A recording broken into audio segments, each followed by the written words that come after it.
하나님의 말씀 갈라디아서 4장 12절부터 20절 말씀 제가 한 절 여러분이 한 절 교독하도록 하겠습니다. 제가 먼저 읽습니다. 형제들아 내가 너희와 같이 되었은즉 너희도 나와 같이 되기를 구하노라. 너희가 내게 해롭게 하지 아니하였느니라. 내가 처음에 내 양을 구하라. 너희에게 복을 전하는 것을 너희가 아노라. 너희를 시험하는 것이 내 육체에 있으되 이것을 너희가 없인 여기지도 아니하며 버리지도 아니하고 오직 나를 하나님의 천사와 같이 또는 그리스도 예수와 같이 영접하였도다. 너희의 동일이 지금 어디 있느냐? 내가 너희에게 증언하노니 너희가 알 수만 있었더라면 너희의 눈이라도 보여 나에게 주었으리라. 그런즉 내가 너희에게 참된 말을 함으로 원수가 되었느냐? 그들이 너희에게 대하여 열심히 된 것을 좋은 것이 아니요 오직 너희를 이간시켜 너희로 그들에게 대하여 열심을 하게 하려 합니다. 좋은 일에 대하여 열심으로 사모함을 받음은 내가 너희를 대하였을 때뿐 아니라 언제든지 좋으니라. 나의 자녀들아 너희 속에 그리스도의 영상을 이루기까지 다시 너희를 위하여 회사하는 수고를 하노니 같이 읽습니다. 내가 이제라도 너희와 함께 있어 내 원성을 높이려 함은 너희에 대하여 의욕이 있으리라. 아멘. 좀 오늘도 읽긴 읽었는데 늘 같은 비슷한 경험이죠. 서신서는 좀 그래요. 읽긴 읽었는데 무슨 말인지 잘 모르는 경우가 많이 있어요.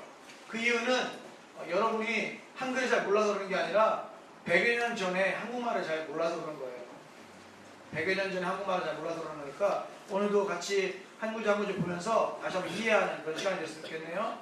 바울은 갈라디아 교인들의 아들의 영, 예수의 영이죠. 아들의 영을 받아 하나님의 아들이 되었다고 이야기했어요.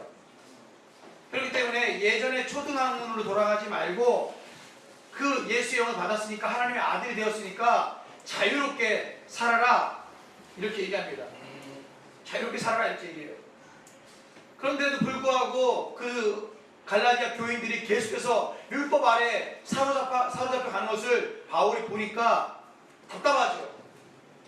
마음이 아프죠. 그래서 바울은 이제 설득을 하죠. 설득을 하는데 논리적인 설득을 했다가 이제는 감정적인 설득을 합니다. 논리적인 것과 정서적인 것. 그러니까 예전에 논리적으로 했다면 지금 이제 감정이 호소하는 거죠. 예전에 너희와 내가 이렇게 지내지 않지 않았냐. 예전에 너희가 이랬고 내가 예전에 이랬다. 이런 감정적인 설득을 하게 되는 과정이 오늘 본문입니다. 12절 한번 보시죠. 제가 읽어드릴게요. 형제들이라고 부르죠. 형제들아 내가 너희와 같이 되었다. 너희와 같이 되었은즉 너희도 나와 같이 되기를 구한다. 내가 너희와 같이 되었다. 너희도 나와 같이 되기를 구한다. 너희가 예전에죠. 내게 해롭게 하지 아니했다. 이렇게 말해요. 바울 자신이 갈라디아 교인들과 같이 되었다라고 말해요. 같이 되는 것, 같은 사람이 되는 것, 같은 마음을 품는 것. 이것은 기독교 사상에서 가장 중요한 개념인 것 같습니다. 내가 믿는 하나님을 믿게 하기 위해서는 같은 생각, 같은 정서, 같은 고민을 하게 하는 이것을 공유하는 것이 참으로 중요합니다. 그래서 바울은 이렇게 말합니다. 너희도 나와 같이 되기를 바란다. 내가 너희들처럼 됐으니까 너희도 나와 같이 되기를 바란다. 이 본문이 유명한 본문이 고린도서 9장 19절 22절입니다. 주보에 있죠.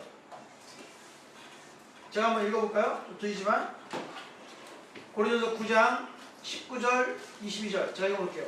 내가 모든 사람에게서 자유하다. 그러나 스스로 모든 사람에게 종이 되었다. 그것은 더 많은 사람을 얻기 위해서다. 이렇게 써있죠? 유대인들에게 내가 유대인과 같이 되었다. 그것은 유대인들을 얻고자 합니다. 율법 아래에 있는 자들에게는 내가 율법 아래에 있지 아니하나 율법 아래에 있는 자같이 또 율법 아래에 있는 자들을 얻고자 하기 위해서 율법 아래에 있는 것처럼 행동한다는 거죠. 율법 없는 자에게는 내가 하나님께는 율법 없는 자가 아니요 도리어 그리스도의 율법 아래에 있는 자이나 율법 없는 자와 같이 된 것은 율법 없는 자를 얻고자 합니다. 약한 자들에게 내가 약한 자가 된 것은 약한 자들을 얻고자 하며 내가 여러 사람에게 여러 모습이 된 것은 아무쪼록 몇 사람이라도 구원하고자, 계속 얻고자 하다가 구원하고자 합니다. 이렇게 써있네요. 유대인에게는 유대인처럼, 이방인에게는 이방인처럼 그들과 같은 사람이 되는 이유가 뭐라고요? 처음에는 그들을 얻고자 합니다. 나중에는 그들을 구원고자 그렇게 했다는 거죠. 유대인의 유대인처럼, 유대인이 아닌 자들에게 유대인이 아닌 자처럼 행동한 이유가 유대인이냐 유대인이 아니냐가 중요한 게 아니라 나중에 그들을 얻고자 하는 것, 그들을 구원고자 하는 것이 중요하다는 거죠. 제가 고등학교 2학년 때 이 구절이 저에게 충격적으로 다가왔어요. 저는 고등학교 1학년 때 2학년 때 예수를 처음 믿고 얼마나 신앙생활 열심히 했는지 몰라요. 새벽 기도도 열심히 다녔고요. 고등학교 때부터 수요일에 전혀 빠지지 않았고요. 고등학교 때부터 목요 찬양, 한남대 목요 찬양 한 번도 안 빠지고 다녔어요. 얼마나 열심히. 금요 기도에도 한 번도 안 빠지고. 그러니까 고등학생이 공부를 안 하고 매일 수요 예배, 목요 찬양, 금요 기도에 토요일날 토요일 학생 모임, 주일날 주일 예배, 월화만 쳐놓으셨죠. 교육자들처럼. 월화만 쉬고 수목금 토일 얼마나 열심히 이렇게 신앙생활 하는지 몰라요. 그래서 제가 성적이 막 떨어졌죠.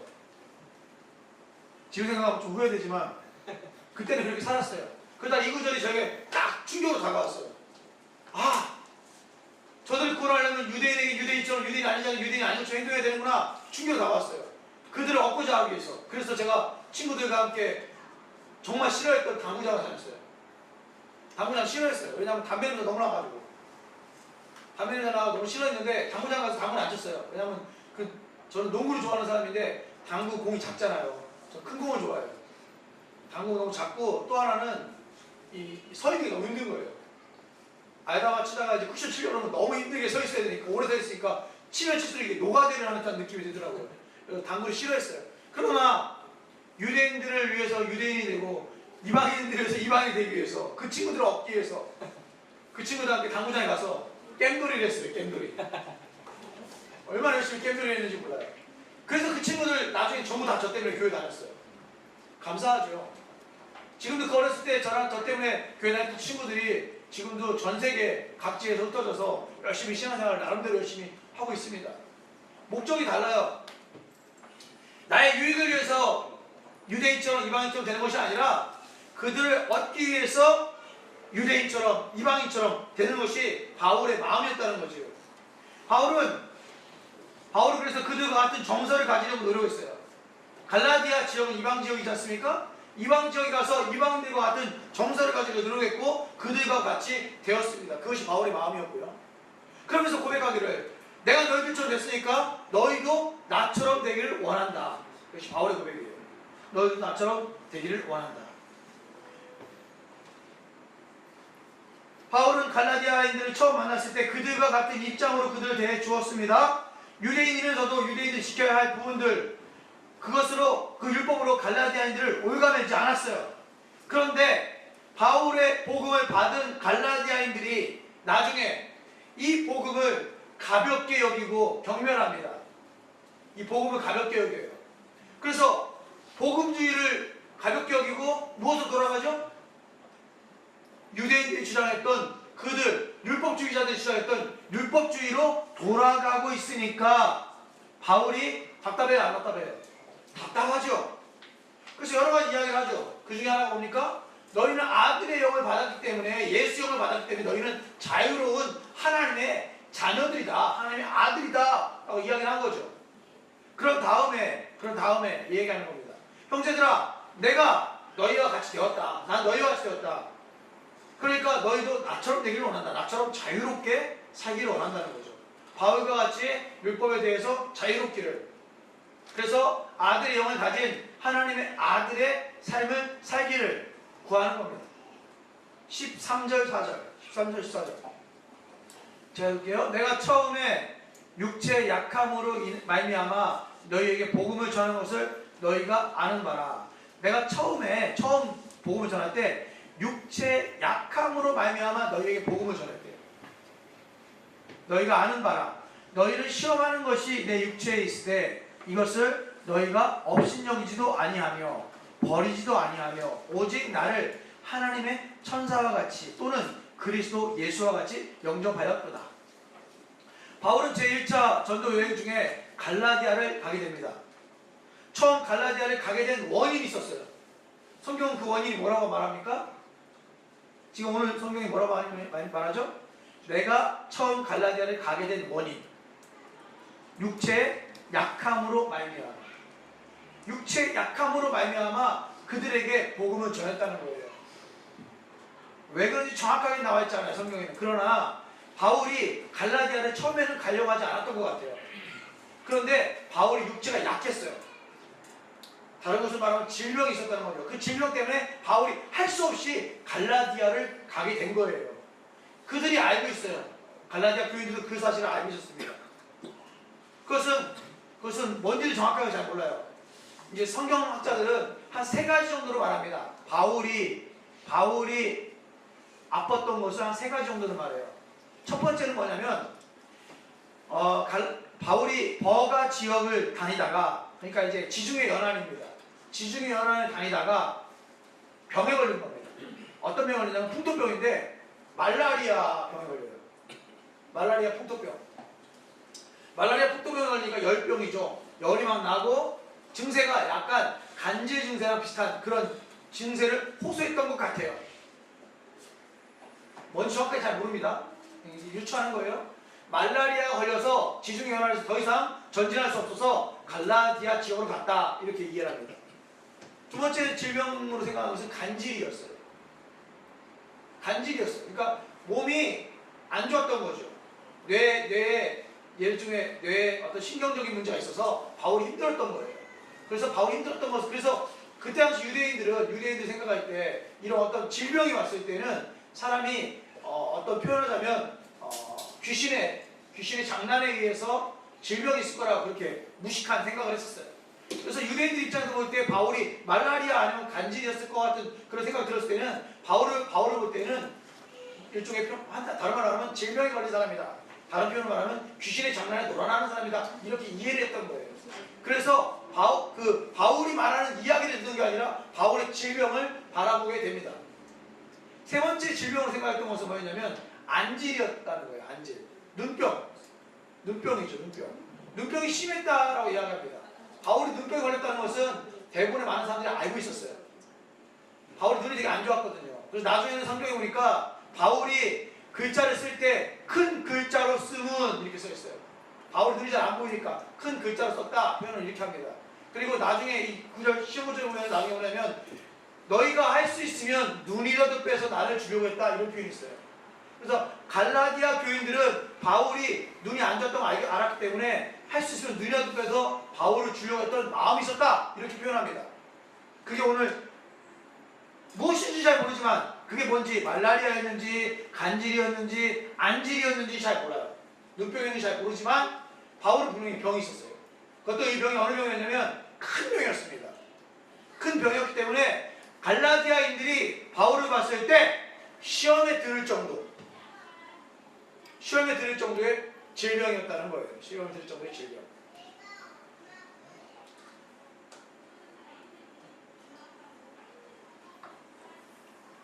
여러분 생각해 보십시오. 어떤 사람이 새로운 종교를, 또는 새로운 신앙을 전하려고 해요. 새로운 종교, 새로운 신앙을 전하려고 하는데 그 사람이 몸이 아파. 그 사람이 몸이 아파요. 몸이 안 좋아요. 힘들어해요. 그러면서 전한다면 그 종교가 잘 전달되겠습니까? 잘 전달되지 않겠죠. 왜요? 듣는 사람들이 좋은 마음으로 그 종교를 받아들여야 되는데, 표현하자면 저 사람이 몸이 안 좋은 사람이 그걸 전하면, 저 믿으면 나도 같이 몸이 안 좋아질 것 같은 두려움들이 생기겠죠. 그러니까 별로 안 좋죠. 그래서 별로 안 좋아합니다. 그리고 또 이때 당시 유대인들은, 이때 당시 고대 근동에서는 병이 걸리면 이것을 아까 말했죠? 귀신이 장난친다라고 생각하는 경향들이 있었기 때문에 환자나 병자가 전하는 것은 별로 그렇게 효과가 없습니다. 그래서 갈라디아인들은 바울이 심히 안 좋은 상태인 줄 알고 있었기 때문에 갈라디아인들이 병 걸린 사람이 복음을 전할 때는 당연히 나타나는 반응이 업신여김이에요. 업신여김이 뭡니까? 무시하거나 경멸하는 거죠. 그 다음에 버리는 겁니다. 이 버리는 것은 성경은 버리다라고 단어를 썼지만 원어를 보면은 버리는 것은 침을 뱉는다는 거예요. 침을 뱉는다. 그때 당시에는 안 좋은 것이 있으면 침을 뱉었어요. 침을 뱉으면서 안 좋은 걸 표현하는 거죠. 침을 뱉는 행위를 했다는 거죠. 그러니까 지금 성경에 보니까 보세요. 뭐라고 써있냐면 14절입니다. 14절.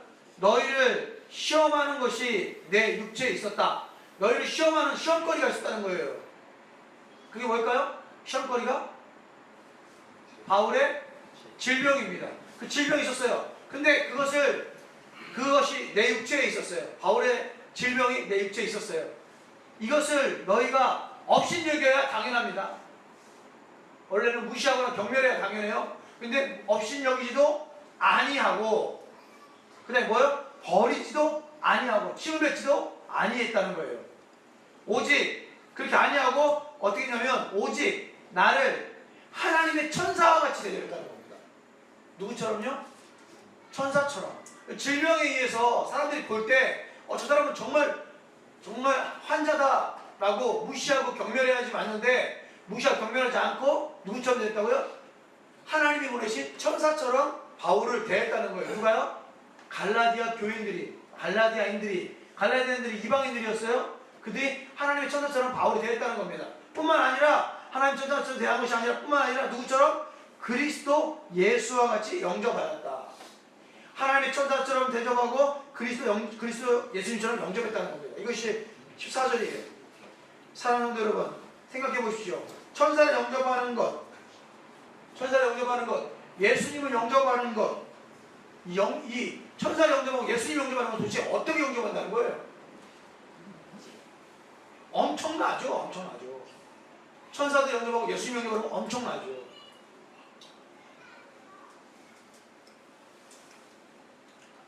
제가 큰 교회 계속 있었잖아요. 큰 교회 부목사들은요, 진짜 엄청난 대접을 받습니다. 상상 못할 대접을 받습니다. 제가 그래서 진짜 안 먹어본 게 없어요. 뭐 여러 가지를 먹어봤지만 가장 기억나는 것 중에 하나가 뭐냐면, 그게 상황버섯인지 송이버섯인지 잘 모르겠는데 무슨 버섯이 들어간 삼계탕을 먹은 적이 있어요. 너무 맛있는 거예요. 그리고 먹는데 인삼 이런 건 당연히 들었겠죠. 근데 먹는데 느낌이 어느 정도냐면, 이건 진짜 끝내준다, 이런 느낌이 드는 거죠. 그래서 내 머릿속에 우리 마누라한테, 번희 엄마한테 이거를 사줘야겠다. 나중에 거기가 어딘지 기억이 안 나는 거예요. 그래서 못 사줬어요. 제가 제주도에 간 적이 있어요. 제주도에. 근데 제가 존경하는 사랑하는 어느 권사님이 제가 제주도에 있다는 소식을 듣고 그분이 나름대로 별장을 빌려주셔서 그 별장에서 놀다가 이제 회를 먹으러 갔죠. 근데 제주도도 다금바리가 제대로 안 돼 있어요. 제대로 안 준대요. 제대로 된 다금바리가 아니래요. 다 가짜래요. 근데 그분이 추천한 다금바리 집에 가서 다금바리를 먹고 나왔더니 계산이 끝났다는 거예요. 서울에서 계산을 했더라고요. 우리가 한 10명쯤 갔거든요. 다금바리를. 10명쯤 갔는데 다금바리를 먹었는데 대충 계산하니까 100만 원이 넘더라고요. 그런 대접을 받던 사람이에요, 제가. 이 정도가 어느 정도냐면 큰 교회 부목사급입니다. 근데 여러분 생각해보세요. 천사처럼 대접한다는 건 어떻게 대접한다는 걸까요? 예수 그리스도처럼 대접한다는 건 어떤 대접일까요? 제가 이 부분에 대해서 할 말이 있어요. 설교 원고에 있긴 있지만 특별히 이 포인트가 나오면 안 되는 부분인데 제가 생각난 김에 얘기를 할게요. 여러분 잘 들으세요. 바울이 엄청난 대접을 받았습니다. 바울은 이 대접받은 것에 대해서 황송해했어요.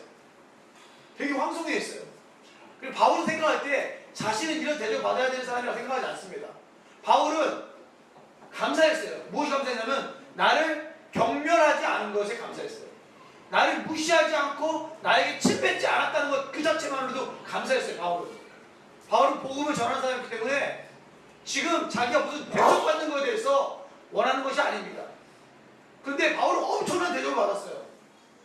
엄청난 대접을 받아서 바울이 지금 황송하고 있습니다. 잘 들으세요.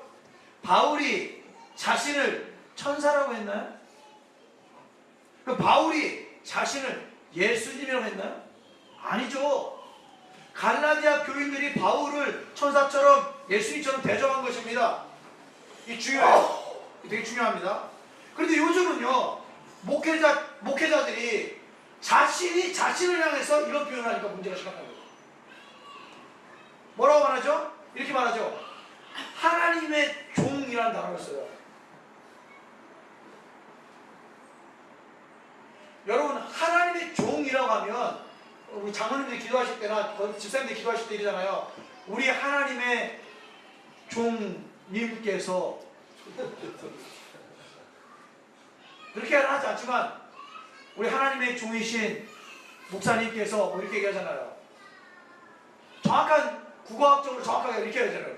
우리 하나님의 종 목사가 이렇게 해야지 맞지 않습니까? 그러니까 엄밀하게 말하면 하나님의 종놈이 이렇게 얘기해야지 맞죠? 엄밀하게 말하면. 그런데 우리도 모르는 사이에 하나님의 종이라는 단어가 되게 높임말이 되어 있잖아요. 우리도 모르는 사이에 되게 높임말이 되어 있잖아요. 근데 이것을 목사들이 말한다는 게 더 심각한 문제예요. 잘 들으세요? 뭐 이런 표현하면 이런 거예요. 하나님의 종을 잘 대접하면 뭘 받는다? 복을 받는다라고 누가 얘기한다는 거예요? 목사가 그렇게 얘기를 한다는 거죠. 그러니까 이게 문제가 심각해집니다. 여러분, 제가 아는 교회, 서울에 Y교회가 있는데 그 Y교회에 부목사를 했던 내 친구가 연봉이 3천만 원이었어요. 그런데 신방하면 뒤로 받는 봉투가 4천만 원이 넘었대요, 1년에. 제가 우리 교회 열심히 신방했는데 아직까지 뒤로 봉투 준 사람 한 명도 없었습니다. 왜 그러냐면 원래 목사가 신방하는 것은 당연한 것이고 월사례에 신방하는 것, 그 일을 하는 것이 당연한 사례로 책정되는 거잖아요.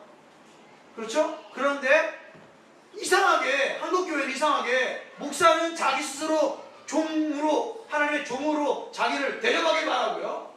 성도들은 왜 그런지 모르게 목사를 하나님의 종님으로 인정하면서 대접해야 복 받는다고 생각을 한다는 거죠. 이 개념이 잘못된 개념입니다. 여러분, 중요한 포인트는 이거예요. 목사들이 자기를 나는 하나님의 복음을 전하는 목자다, 여러분은 양이다 라고 자꾸 이야기하면 안 돼요. 자꾸 이야기하면 안 됩니다. 그것은 자연스럽게 성도들이 보니까 존경받을 만하고 존경할 만하니까 존경하면서 우리 목사님은 하나님의 종이야. 그 높임말 종이에요. 높임말 종. 우리 개념을 생각하면 높임말 종.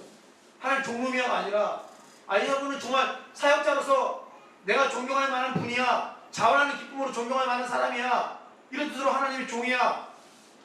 내가 목양받는 입장에서, 표현하자면 성도들이 목양받는 입장에서 저분은 우리를 목회하고 있어, 자원하는 기쁨으로, 즐거움으로, 이렇게 목회자나 사역자를 귀하게 생각할 줄 알아야 되는 거지. 목사가 스스로 나는 귀한 놈이야 이러면 안 된다는 거예요. 목사는 설교할 때 하늘에서 뚝 떨어지는 게 아닙니다. 목사는 강단 밑에서 같이 찬양하다가 설교할 때 강단 위로 잠깐 올라오는 거예요. 여러분, 그걸 아셔야 돼요. 되게 신비하고 거룩하고 영적인 동물이 아니에요. 아주 신비하고 홀리한 영적인 동물이 아니에요. 목사도 성도입니다. 정확하게 목사도 양이에요.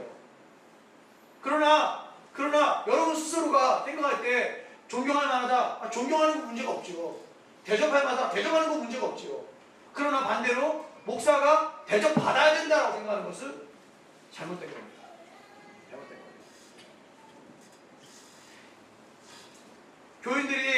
갈라디아 교인들이 바울을 대접했어요. 어떻게 되냐면 천사처럼 대접했습니다. 그리고는 예수 그리스도를 대접했고, 15절은 더 충격적이에요. 15절 보세요. 너희의 복이 지금 어디 있느냐? 내가 너희에게 증언하노니 너희가 할 수만 있었다면 너희의 눈이라도 빼어 나에게 주었으리라. 저는 되게 안 좋게 생각하는데 예전에 이런 이야기 들은 적이 있어요. 정말 어떤 청년이 신앙이 너무 좋아서 목사에게 눈을 빼서 줬다는 이야기를 들은 적이 있어요. 그러면 안 되죠. 그러면 안 되죠. 이것은 간이라도 빼어준다는 그런 어떤 상징적인 의미이고 그런 의미지 뭘 빼서준다는 것 그렇게 하면 안 되죠. 여기 너희의 복이 지금 어디 있느냐? 복이라는 단어가 나오는데 이것은 원어로 보면 행복, 기쁨, 감격을 뜻합니다. 그래서 지금 이 말은 너희의 복이 지금 어디 있느냐? 이 말은 다른 말로 말하면 너희들 스스로 기뻐하던 것, 너희들 스스로 즐거워하던 것, 행복해하던 것 그것이 지금 어디 있느냐? 이런 말이에요. 사라졌다. 사라졌다. 갈라디아인들이 처음 바울에게서 복음을 들었을 때에는요 너무 행복해했습니다. 너무 기뻐했고요. 너무 감격했어요. 근데 지금은 그렇지 않다는 거예요. 예전에는 너무 행복했고 너무 즐겁고 기뻤는데 지금은 그 행복이 없다는 거죠.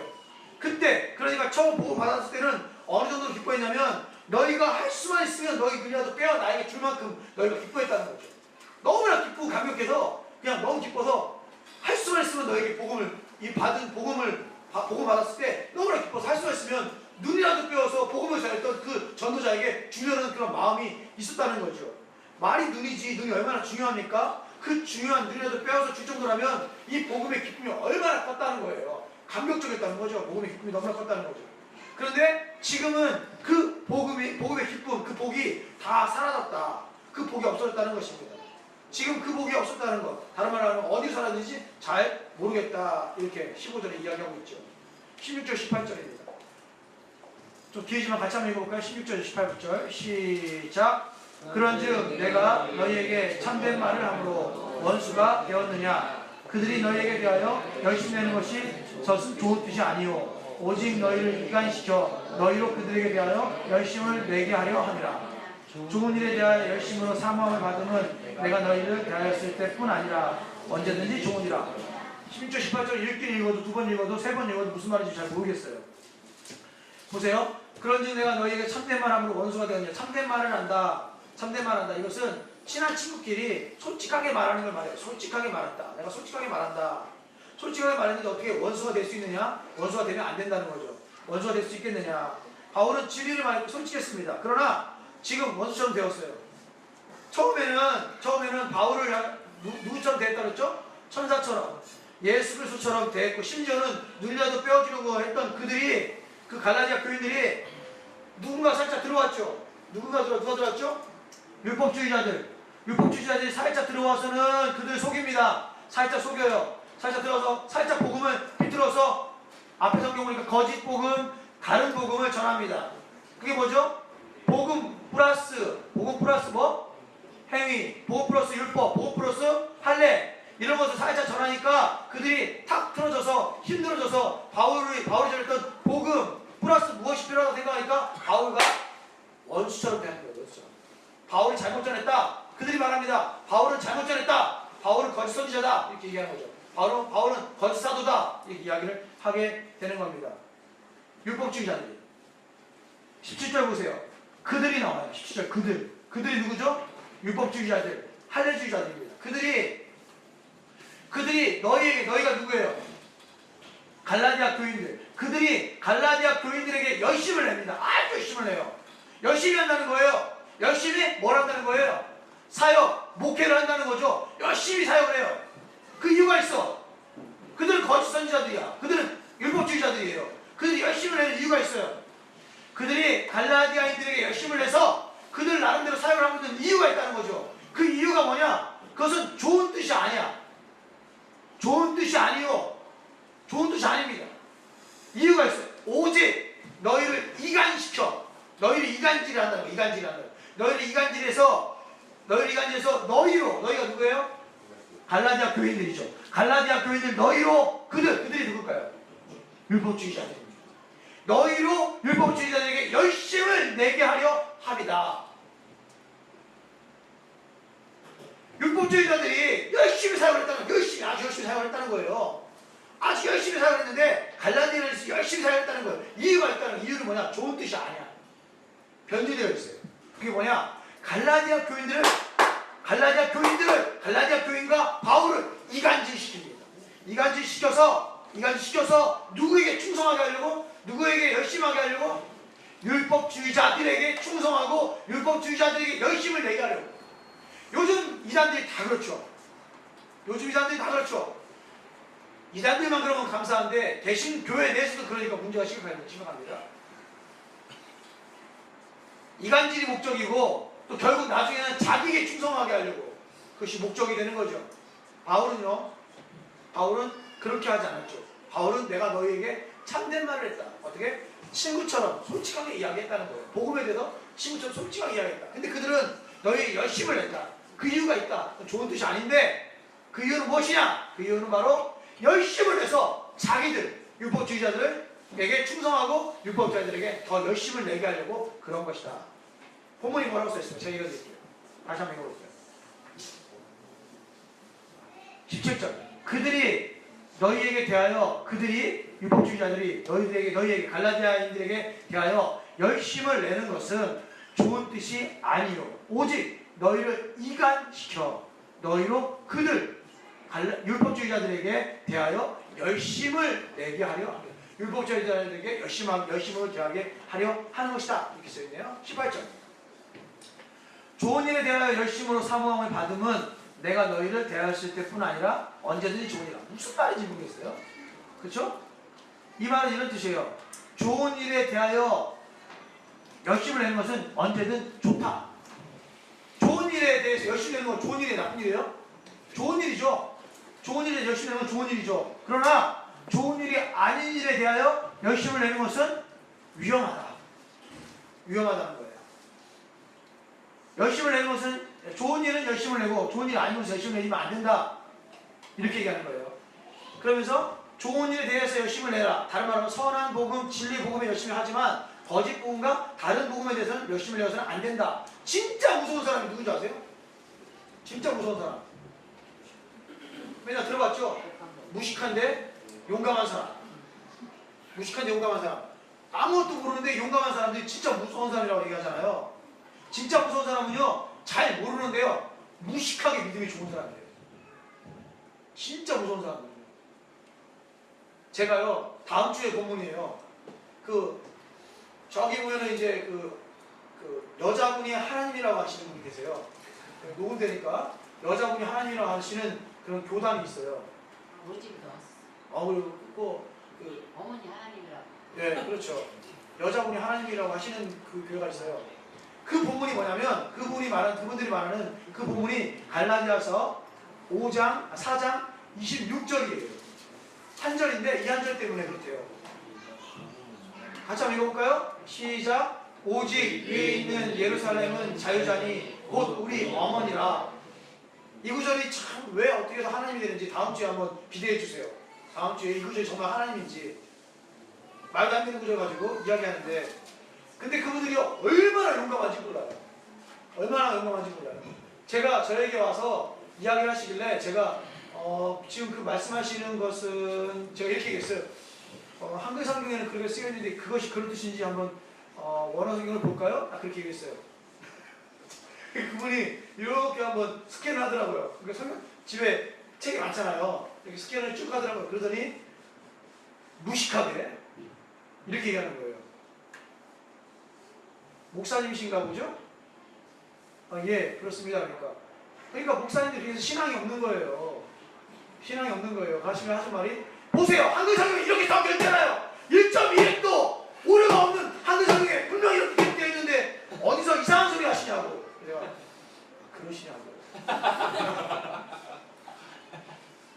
제가 잘못했다고. 다른 복음을 가진 자들이 무식한데 용감하면요 답이 없습니다. 무슨 얘기를 해도 안 돼요. 씨알이가 안 먹혀요.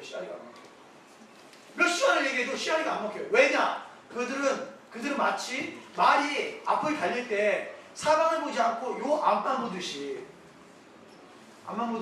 아무것도 곁에 있는 거 보지 않고 요만 본다는 거죠. 여러분 잘 알고 있는 모 교단에는 뭐라고 교단을 하기 좀 그렇죠. 모 이단은 선악과 나무로 이야기할 때, 선악과 열매를 이야기할 때 인터넷이 선악과 나무라고 이야기를 해요. 인터넷이. 그리고 도서관이나 서점이 선악과 나무라고 이야기합니다. 그래서 하는 말이 그런 거 보지 말라는 거예요. 그런 거 하지 말라는 거예요. 오직 자기들이 이야기하는 것만 진리라고 이야기하고 강요합니다. 여러분, 세상에서 제일 무서운 사람이 인터넷 보니까 이런 말이 있더라고요. 저도 동의합니다. 한 권 읽은 사람입니다. 책 한 권 읽은 사람이요, 세상에서 제일 무섭습니다. 왜요? 그게 진리니까. 그게 진리니까. 그것만이니까. 저는요, 여러분들이요, 제 설교 말고 다른 설교 많이 들어봤으면 좋겠어요. 다 들어보고 판단하세요. 생각해보세요. 이 정말 성경적인가 아닌가. 그리고 그게 여러분 성장하는 발전하는 방법이에요. 저도 마찬가지고. 바울은 말합니다. 좋은 것은 언제든지 열심히 해서 하는 거 좋다. 내가 너희를 대하였을 때뿐 아니라 내가 너희를 대하지 않아도 좋은 일을 하는 건 좋다. 그러나 여러분 아셔야 됩니다. 좋은 일이 아닌 것, 그것은 분별하셔야 됩니다. 분별하셔야 됩니다. 성경에 영분별한다는 말이 있죠. 영분별한다는 것은요, 이런 뜻이에요. 이 사람에게 귀신이 들렸는데 이 귀신이 귀신인지 아닌지, 귀신인지 성령인지를 분별한다는 얘기가 아니에요. 여러분 생각해보세요. 귀신이 들렸어요. 성령이 들렸어요. 이걸 분별 누가 못해요? 다 할 줄 압니다. 이거 분별 못하는 건 말도 안 돼요. 귀신이 들렸는지 성령이 들렸는지 분별 못한다는 건 말이 안 돼요. 그건 영분별 은사가 없어도 다 분별해요. 그러나 어떤 사람이 어떤 행동을 했는데 이것이 진리에 입각한 행동인가 아닌가는 분별하기 힘들어요. 분별하기 힘들어요. 그것을 분별하는 겁니다. 이것이 하나님 말씀에 입각한 행동인가 아닌가는 분별하기 힘들어요. 얼마 전에 내가 읽었던 페이스북에 그 내용 중에 이런 내용이 있더라고요. 오늘 원검님에게 잡혀가지고 자꾸 죄송한데 이런 내용이 있더라고요. 기복주의 신앙은 참 수준 낮은, 그 김관성 목사님의 글에 나오더라고요. 제가 좋아합니다. 기복주의 신앙은 참 수준 낮은 표현하자면 수준 낮은 신앙이다. 더 고질의 양질이지만 안 좋은 것. 그것은 뭐냐면 그것은 기복주의 신앙이 아니라 어떻게 하라 라고 교훈 주는 신앙이라는 거예요. 여러분, 우리가 분별하기 힘든 거는요, 기복주의는 다 분별해요. 예수 믿음 못 받습니다. 이것이 잘못됐다는 것을 다 알아요. 이 정도 수준으로 사람을, 그거 가지고 사람이 신앙이 없다 안다 이렇게 판단하는 게 아니라 그건 다 당연히 기복주의인 것을 안 좋은 건 기독교인이 다 알아요. 뭐가 문제냐? 어떻게 사는 것이 좋습니다. 어떻게 사는 것이 좋습니다. 계속 율법주의적으로 얘기를 하는 거예요. 근데 그거 들으면 다 맞는 말이거든요. 근데 그것이 다인 양 이야기하는 거 되게 힘들어요. 그것이 다인 양 이야기를 해버리면 무엇이 진리이고 무엇이 진리가 아닌지 분별하기 힘들다는 거죠. 지금 그 얘기를 하는 겁니다. 율법을 잘 지켜라. 이것은 되게 좋은 거예요. 나쁜 게 아니잖아요. 되게 좋은 거예요. 그런데 율법을 다 지켜라 해서 끝나야 되는데 율법을 다 지켜야 구원 받는 것처럼 이야기하는 것은 이제 심각한 이단입니다. 심각한 이단이에요. 즉 그 문제를 얘기해. 다른 복음 플러스 무엇이 있는 것, 그것도 무식하게 그것이 다인 양 이야기하는 것, 그렇게 하면 안 된다는 이야기를 바울이 지금 이야기하고 있어요. 자, 오늘 진짜 이야기하고 싶은 19절이 나왔네요. 같이 한번 읽어볼까요? 19절 같이 읽습니다. 시작. 나의 자녀들아, 너희 속에 그리스도의 영상이 이르기까지 다시 너희를 위하여 해산하는 수고를 하노니. 바울이 갈라디아 교인들을 향해서 나의 자녀들아 부릅니다. 자녀들아. 왜 자녀들이라고 불렀을까요? 바울이 자녀들이라고 부른 이유는 바울이 복음을 들고 그곳을 찾아갔고 그곳에서 예수님의 복음을 전했고 그들을 전도했기 때문에 바울을 표현할 때 나의 자녀들아 이렇게 표현합니다. 복음으로 그들을 낳았기 때문에 나의 자녀들아 이렇게 표현을 합니다. 그리고 자기의 자녀처럼 생각을 했어요. 바울은 진짜. 나이는 바울이 더 어릴 수 있을 수 있지만 바울의 마음속에는 그런 마음이 있었어요. 언제까지? 너희 속에 그리스도의 형상이 이루기까지. 다른 표현을 말하면 이걸 다른 표현을 말하면 이렇습니다.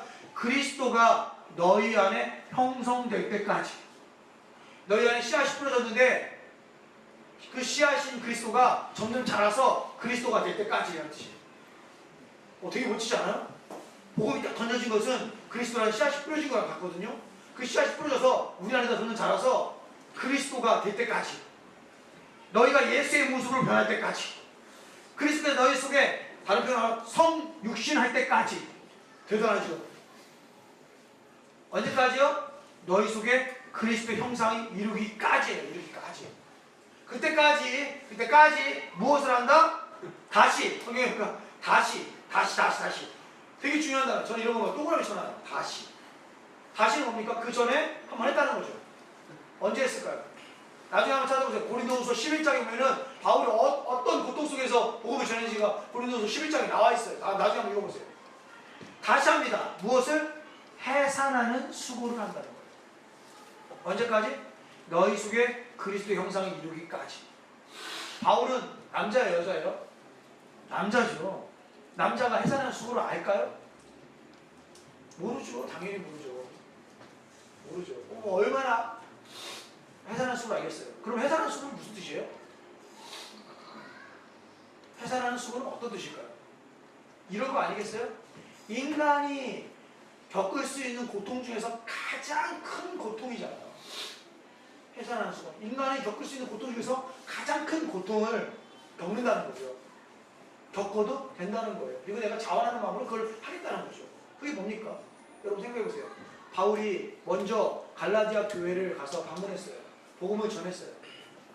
그것을 뭐라면 예전에 해산하는 고통을 겪었다는 거예요. 이제 다시 겪습니다. 언제까지? 너희 안에 그리스도의 형상이 이루어질 때까지. 너희가 다른 말로 예수가 될 때까지. 예수의 영을 받은 너희가 정말 참 아들 대신 예수님처럼 변할 때까지. 그때까지 내가 뭘 한다고요? 해산하는 수고를 하겠다. 20분마다 우리 와이프가 한 번씩 진통이 왔을 때 20분마다 와이프가 소리를 막 지르고 제 손을 꽉 잡아서 제 손이 너무 아파서 간호사를 불렀어요. 간호사를 불러서 제가 이야기를 했습니다. 아기가 나올 것 같아요. 간호사가 이렇게 말합니다. 아무것도 아닌 듯. 이 짐을 담아서 아무것도 아닌 듯. 5분에 2번 왔다 갔다 하면 그때 다시 부르세요.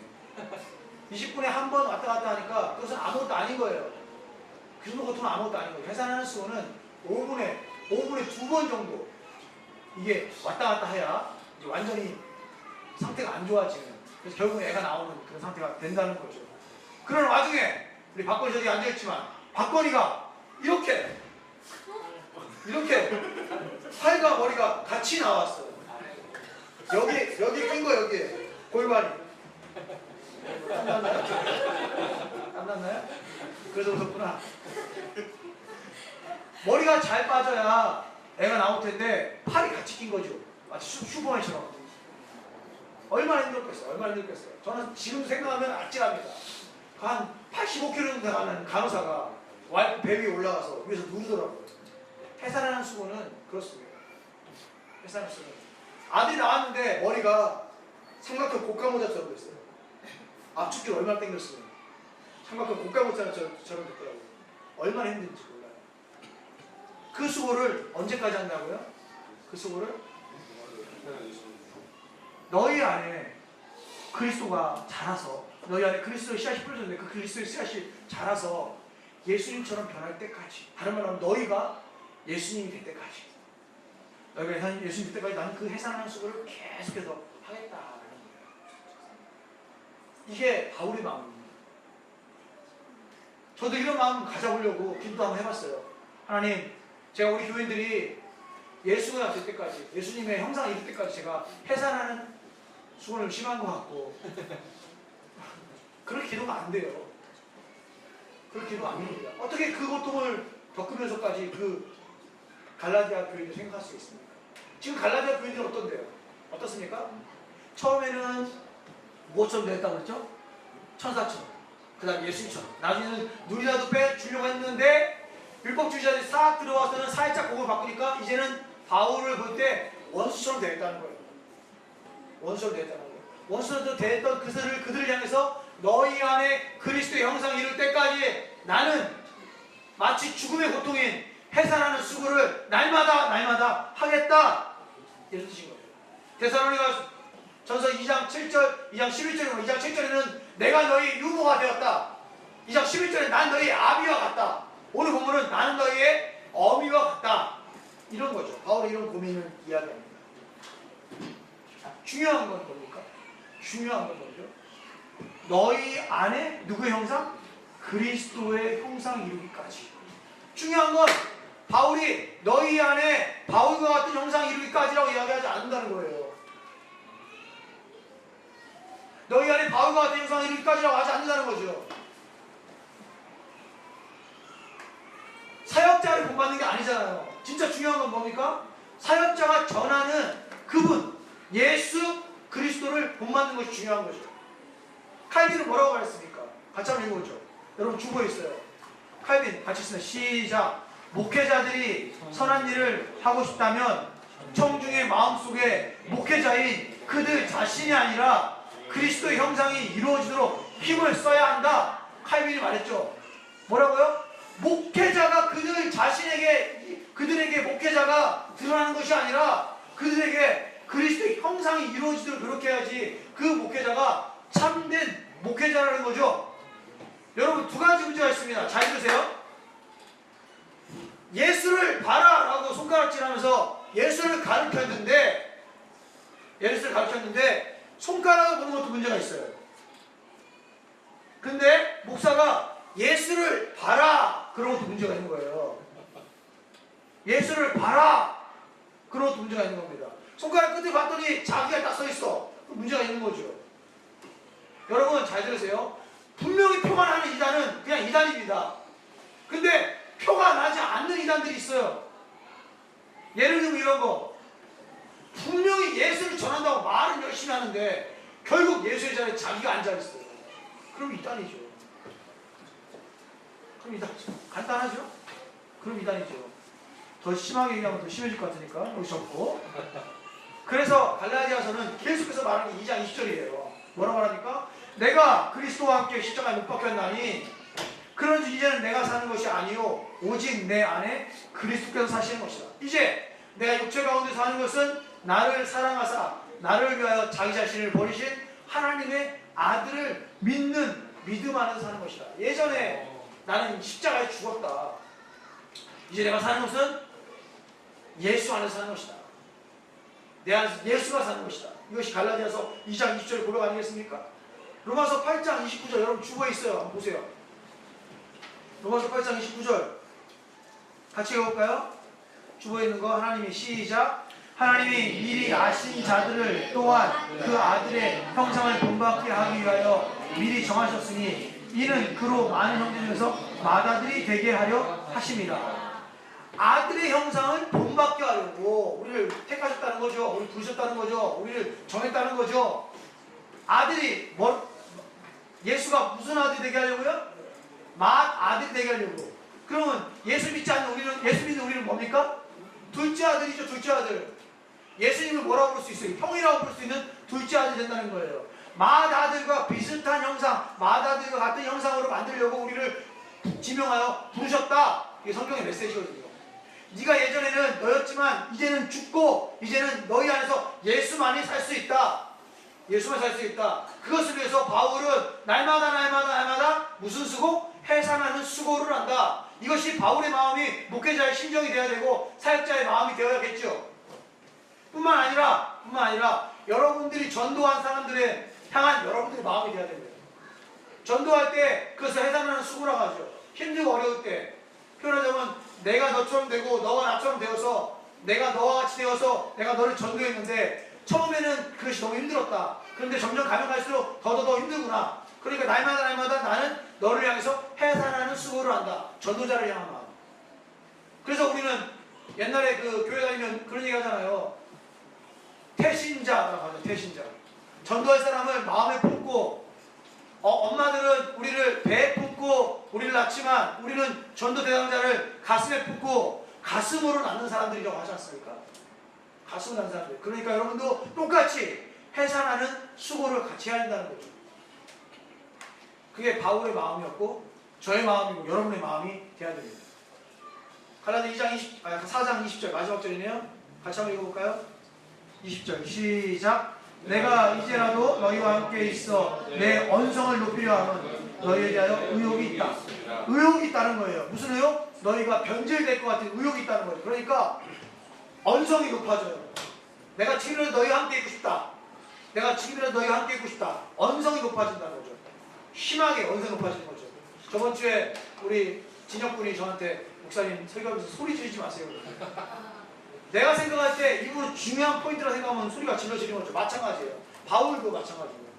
바울도 이거 너무나 중요하기 때문에 언성이 높아지는 거. 예전 성경에 목소리를 변하여 말한다. 목소리 변하여 말한다. 크게 말한다는 거죠. 잘 들어라. 그렇게 하면 안 된다. 너에게 의욕이 있다. 그렇게 하면 안 된다. 라고 이야기를 하는 겁니다. 정리합니다.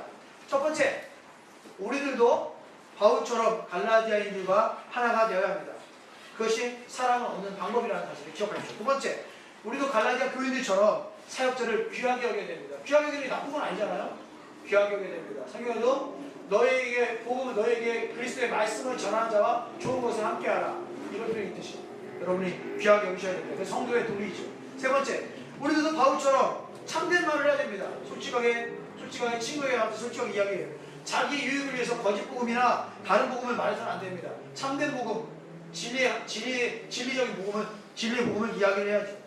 예전에 구약 선지자들을 참선지와 거짓 선지자를 구분하는 방법이 있었어요. 참선지자와 거짓 선지자를 구분하는 방법. 그것이 뭐였냐면 이런 겁니다. 샬롬이 뭐죠? 샬롬? 우리말로 하면 평화. 엔샬롬은 뭐죠? 엔샬롬. 부정어 n이 들어가면 엔샬롬은 평화가 없다. 샬롬의 반대가 엔샬롬입니다. 그러니까 샬롬은 평화고요, 엔샬롬은 평화가 없다는 뜻이에요. 예전에 참선지자는요, 엔샬롬인 이 시대에 엔샬롬을 외치는 사람이 참선지자였어요. 옛날 거짓 선지자는요, 엔샬롬인 이 시대에 샬롬을 외치는 사람이 있어요. 이 말이 중요합니다. 시대를 보고 시대를 분별하고 이 시대가 어떤 시대인가를 본 다음에 이야기를 하는 거죠. 뭐라고? 엔샬롬이다. 아니면 샬롬이다 라고 이야기를 한다는 거예요. 샬롬인 시대에는 샬롬을 외쳐야죠. 근데 엔샬롬인 시대에는 엔샬롬을 외치는 것이 참선지자입니다. 샬롬인 시대에 엔샬롬을 외쳐도 문제가 있고요. 엔샬롬인 시대인데 샬롬을 외치는 것도 문제가 있는 겁니다. 자, 보세요. 기독교가 지금 위기입니까? 아닙니까? 위기라고 생각하십니까? 그런데 괜찮다. 이것은 거짓입니다. 거짓 선지자.